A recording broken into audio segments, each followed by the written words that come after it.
सबसे पहले तो सभी भारतवासियों को इंडियन वुमेन्स क्रिकेट टीम के शाहकार पर बधाई। जी हां, वर्ल्ड कप क्रिकेट के फाइनल में हमने साउथ अफ्रीका को 52 रनों से हरा दिया। यह कहानी अपने आप में बहुत इंस्पिरेशनल है दोस्तों, क्योंकि इससे पहले भारत ने 2005 में कोशिश की थी, असफलता हाथ लगी। 2017 में हम बहुत करीब आ गए, यानी कि इन दोनों मौकों पर भारत फाइनल में था। एक बार ऑस्ट्रेलिया के हाथों और एक बार इंग्लैंड के हाथों हार गया।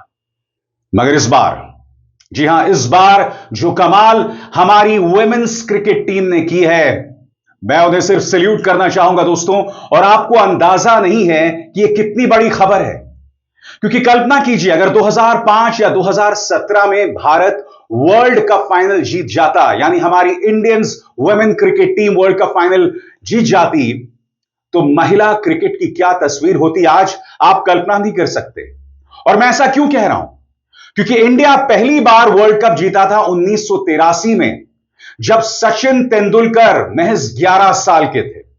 तब वो ये मैच अपने टेलीविजन पर देख रहे थे और उसने सचिन तेंदुलकर को इंस्पायर किया, गांगुली को इंस्पायर किया, वीवीएस लक्ष्मण को इंस्पायर किया, द्रविड़ को इंस्पायर किया।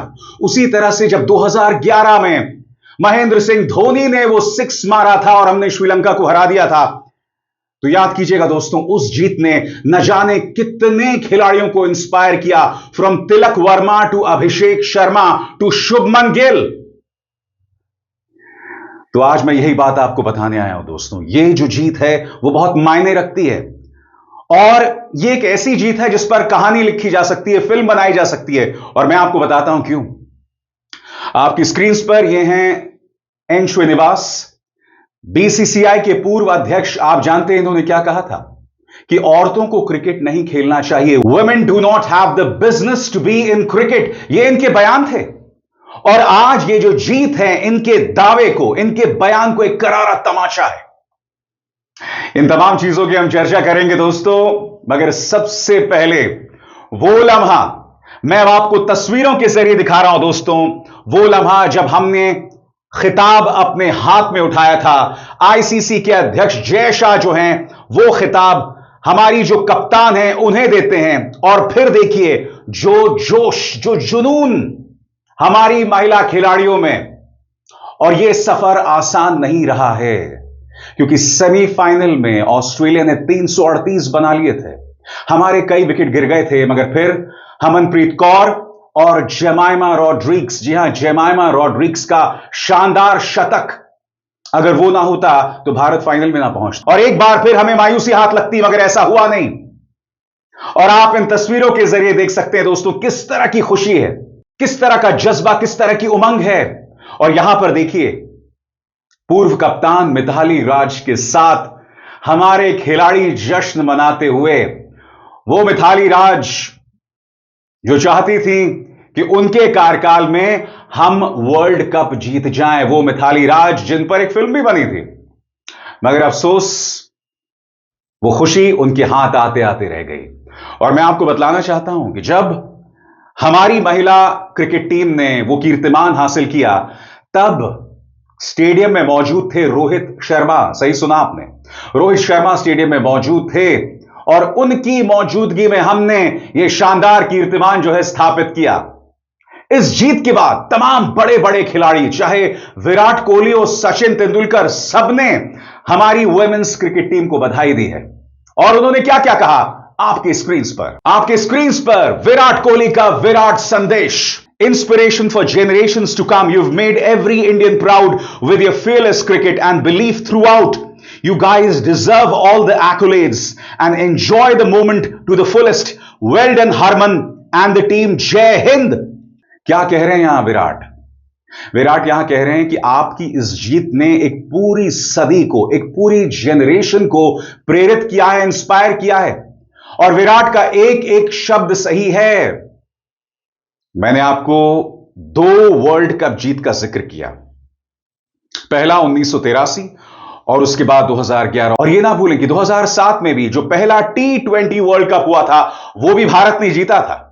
और उस T20 ने अभिषेक शर्मा जैसे T20 के दिग्गज खिलाड़ियों को इंस्पायर किया था। जी हां, आप जानते हैं हरमनप्रीत कौर, जेमाइमा रॉड्रिग्स, शेफाली वर्मा, इन्होंने जिस तरह से लड़कियों को इंस्पायर किया, क्या आप अंदाजा लगा सकते हैं कि इसने एक पूरा रास्ता खोल दिया है औरतों के लिए, लड़कियों के लिए। लड़कियां ये वर्ल्ड कप जीत देखने के बाद अब अपने मम्मी पापा से कहेंगी कि हमें भी क्रिकेट खेलना है, और भारत के अंदर पहले ही इंफ्रास्ट्रक्चर मौजूद है। अगले 5 सालों में आपको अंदाजा नहीं है कि हमारी जो वुमेन्स क्रिकेट टीम है वो कितना बड़ा सुपर पावर बनने वाले हैं। और खासतौर से यह करारा तमाचा है उन तमाम लोगों के लिए जिन्होंने कहा था कि औरतों से क्रिकेट नहीं खेला जा सकता। इंतजार कीजिए, सचिन तेंदुलकर ने इस जीत पर क्या कहा है वो भी मैं आपको बताऊंगा, मगर सबसे पहले बीसीसीआई के पूर्व अध्यक्ष श्रीनिवासन ने क्या कहा था आपकी स्क्रीन पर। बीसीसीआई के पूर्व अध्यक्ष एन श्रीनिवासन ने महिलाओं के क्रिकेट को लेकर कई विवादित बयान दिए थे। मीडिया रिपोर्ट्स के मुताबिक उन्होंने कहा था, अगर मेरी चलती तो मैं महिलाओं का क्रिकेट होने ही नहीं देता। महिलाओं को क्रिकेट खेलने का कोई काम नहीं है, हम तो ये सिर्फ इसलिए कर रहे हैं क्योंकि ये आईसीसी का नियम है। उनके इस बयान की उस समय खूब आलोचना हुई थी और इसे महिलाओं के प्रति भेदभावपूर्ण और पिछड़ा सोच बताया गया था। पूर्व भारतीय महिला कप्तान डायना एडल्जी ने भी बताया था कि उन्होंने खुद श्रीनिवासन से बातचीत में यही रवैया महसूस किया था। बीसीसीआई में उनके समय महिलाओं के क्रिकेट को लेकर अंदरूनी विरोध था। असल जिंदगी से इंस्पायर होकर फिल्में बनती हैं, मगर क्या आप जानते हैं कि भारतीय महिला क्रिकेट टीम ने जो कमाल किया है इसकी एक हल्की सी झलक हमने शाहरुख खान की फिल्म चक दे इंडिया में देखी थी। क्योंकि आप में से जो लोगों ने चक दे इंडिया देखी है उसकी कहानी क्या थी? उसकी कहानी कुछ इस तरह से थी कि कबीर खान नाम का एक हॉकी का खिलाड़ी जिसकी देशभक्ति पर सवाल उठाया जाता है और उसे चुनौती दी जाती है भारतीय महिला हॉकी टीम को उबारने की। और उस भारतीय महिला हॉकी टीम के बारे में हॉकी का मैनेजमेंट सवाल उठाते रहता है कि इनके बस की बात नहीं है हॉकी खेलने की, इन्हें क्यों मौका दिया जा रहा है, इस तरह की बातें हो रही है। मगर कबीर खान इस टीम के साथ काम करते हैं और फिर उन्हें जीत दिलाते हैं। मगर यह तो सिर्फ फिल्म थी, फिल्म में तो कुछ भी हो सकता है, मगर आप जानते हैं यह कहानी क्या है? इस कहानी में यह शख्स एन श्रीनिवासन, इस व्यक्ति ने कहा था कि औरतों के बस की बात नहीं है क्रिकेट खेलना। भारत एक नहीं 2 बार इससे पहले फाइनल में हार चुका था, हमें मायूसी हाथ लगी थी, मगर हम खेलते गए। और आप जानते हैं इस टीम के कोच कौन थे? अमोल मजुमदार। आप में से जो लोग नहीं जानते अमोल मजुमदार दोस्तों, फर्स्ट क्लास क्रिकेट के शानदार क्रिकेटर। और यही नहीं, इनकी बदनसीबी थी कि वे उस दौर में आए जब सचिन, गांगुली, वीवीएस लक्ष्मण, द्रविड़ ऐसे महान खिलाड़ी थे। लिहाजा अमोल मजुमदार को कभी मौका ही नहीं मिला शानदार क्रिकेट खेलने का या फिर भारत के लिए अच्छे से खेलने का। उन्होंने कुछ मैचेस खेले हैं मगर उसका बहुत ज्यादा असर नहीं पड़ा, मगर हां फर्स्ट क्लास क्रिकेट में उन्होंने शानदार प्रदर्शन किया था। तो जब इस महिला क्रिकेट टीम की जिम्मेदारी उन्हें दी गई तो उनके सामने भी एक बहुत बड़ी चुनौती थी और उस चुनौती को पार किया हमारे अमोल मजुमदार ने। तो देखा आपने वो कहानी चक दे इंडिया में देखी थी जो एक महज फिल्म है, और जैसे मैंने कहा दोस्तों, फिल्म में कुछ भी दिखाया जा सकता है। लिहाजा जिस तरह से हमने ये जीत हासिल की है, मैं ये उम्मीद करता हूं कि इस जीत पर बॉलीवुड या फिर साउथ का कोई शानदार डायरेक्टर इस पर फिल्म जरूर बनाएगा।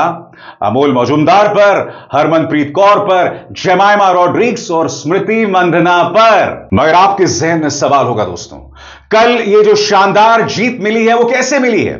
तो सबसे पहले मैं आपको बतलाना चाहता हूं दोस्तों, ये जीत मिली है शेफाली वर्मा की कोशिशों के चलते, क्योंकि शेफाली वर्मा को वुमेन ऑफ द मैच का खिताब मिला है। मैं आपको बतलाना चाहता हूं, शेफाली वर्मा ने फाइनल में 87 रन बनाए थे बैट से और उन्होंने 2 विकेट लिए थे 36 रन देकर। और यह कमाल था शेफाली का फाइनल में। सेमीफाइनल में आपको याद होगा हरमनप्रीत कौर और जेमाइमा रॉड्रिग्स की पारी के चलते हम ऑस्ट्रेलिया के 338 के स्कोर को पार कर पाए थे। वरना वो भी एक पहाड़ सा स्कोर था। इसके अलावा मैं अब आपका ध्यान खींचना चाहूंगा स्कोर बोर्ड की तरफ। सबसे पहले आप देखिए, भारत ने बनाए थे 298 रन 7 विकेट खोकर 5.96 की एवरेज से। इसके जवाब में 52 रन से हार गया साउथ अफ्रीका।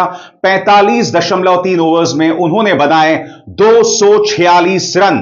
अगर हम साउथ अफ्रीका की टीम की बात करें तो जैसा कि आप स्कोर बोर्ड में देख सकते हैं, सबसे ज्यादा रन लॉरा वुलवार्ट ने बनाए 101 रन 98 गेंदों पर, एक छक्का 11 चौके। और एक तरह से कहा जा सकता है कि लॉरा वुलवार्ट की जो इनिंग थी ना, वो वन वुमन शो था। यानी इकलौती लॉरा जो हैं वो खेलती गई और अंत तक अपने टीम के लिए उम्मीद बनी रही, मगर उनका साथ किसी ने नहीं दिया। जबकि अगर आप भारतीय स्कोरबोर्ड पर निगाह डालें तो सभी ने थोड़ा थोड़ा रन बनाया है। मैं आपको बतलाना चाहता हूं, अगर हम उनके बैटिंग स्कोर को देखें तो स्मृति मंधना ने 45 रन, शेफाली ने 87, जेमाइमा रॉड्रिग्स 24, हरमनप्रीत कौर ने 20, दीप्ति शर्मा 58, अमनजोत कौर 12 और ऋचा घोष 34 रन 2 छक्के 3 चौकों के साथ। यानी कि अंत में ऋचा घोष ने खेली एक शानदार ब्लेजिंग पारी, जिसके चलते हमें जीत हासिल हुई। तो एक तरह से कहा जा सकता है कि फाइनल में जो हम जीते ना, ये पूरी तरह से टीम एफर्ट था। पूरी टीम ने जान लगा दी। और इसने कहीं ना कहीं दोस्तों मुझे याद दिला दी है 1983 में जब हमने वेस्ट इंडीज को हरा दिया था। उस वक्त भी हमने महज 183 रन बनाए थे और उसके बाद एक टीम एफर्ट के चलते 2-2, 3-3 विकेट मोहिंदर अमरनाथ, कपिल देव, मदन लाल सब ने शानदार प्रदर्शन किया और हमने द माइटी वेस्ट इंडीज को हरा दिया। वो वेस्ट इंडीज जिसे हराना नामुमकिन था, कपिल देव के दीवानों ने, कपिल के डेविल्स ने उन्हें हरा दिया था। और इसी तरह से हरमनप्रीत कौर की जो वीरांगनाएं हैं, उन्होंने साउथ अफ्रीका को धूल चटा दी। और यह है जज्बा भारतीय क्रिकेट टीम का। सचिन तेंदुलकर जो 1983 में भारत को मिली वर्ल्ड कप जीत से इंस्पायर हुए, उन्होंने इसके बारे में क्या कहा आपकी स्क्रीन पर। 1983 inspired an entire generation to dream big and chase those dreams. सरल शब्दों में कहा जाए तो सचिन यहां कह रहे हैं कि 1983 की जीत ने एक पूरी पीढ़ी को इंस्पायर किया, प्रेरित किया सपने देखने को लेकर। आगे, today our women's cricket team has done something truly special. They have inspired countless young girls across the country to pick up a bat and ball, take the field and believe that they too can lift that trophy one day. This is a defining moment in the journey of Indian women's cricket. और सचिन यहां क्या कह रहे हैं? सचिन यहां कह रहे हैं कि हरमनप्रीत कौर की टीम ने इस देश की तमाम लड़कियों को इंस्पायर किया है। जी हां, ये वो देश है जहां खेल को लेकर लड़कियों के लिए जगह वैसे ही सिमटी हुई है। हरियाणा की लड़की, पश्चिमी उत्तर प्रदेश की लड़कियां जो हैं वो दंगल में जाती हैं, रेसलिंग में जाती हैं, मगर यहां पर देखिए क्रिकेट अब तमाम लड़कियों को इंस्पायर करने वाला है, एक पूरी पीढ़ी को इंस्पायर करने वाला है। इसीलिए मेरा सलाम है शेफाली वर्मा, ऋचा घोष, स्मृति मंधना, जेमाइमा रॉड्रिग्स, हरमनप्रीत कौर। आपने इस देश में एक नई सोच लाकर खड़ी कर दी है, लड़कियों के लिए एक नया रास्ता खोल दिया है। और यकीन मानिए दोस्तों, आने वाले दिनों में आप देखेंगे तमाम स्कूल्स में अब लड़कियों के क्रिकेट को लेकर भी स्कूल्स अब खास प्रयास करने वाले हैं। यही वजह है कि यह जीत बहुत बड़ी है। और मैं ये अपील अमूमन अपने शोज में करता नहीं हूं, मगर मैं चाहूंगा कि आप मेरे इस शो को ज्यादा से ज्यादा लोगों तक पहुंचाएं। कम से कम 5 युवा लड़कियों तक मेरे इस शो को पहुंचाएं, क्योंकि मैं चाहता हूं कि इस जीत को देखकर हमारे देश की लड़कियां, हमारे देश की युवा लड़कियां इंस्पायर हों। करेंगे आप? अब इसार शर्मा को दीजिए इजाजत। नमस्कार।